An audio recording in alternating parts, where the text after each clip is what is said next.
Nyu-Yorklik 27 yoshlik Lacey Spills internet saytlarida Garnet ismli 5 yoshlik o'g'lining kasalligi haqida ko'p yozardi.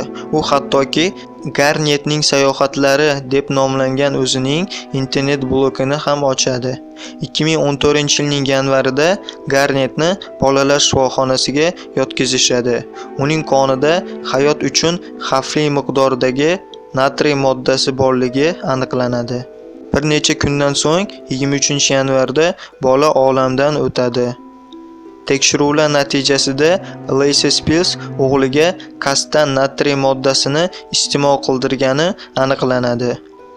U o'g'lini kasalligi haqida o'z blogida yozish va kasallik uchun xayriya pullarini yig'ish maqsadida ushbu ishga qo'l uradi. Prokurorning ta'kidlashi bo'yicha ayolda Inhausen sindromi kasalligi bor.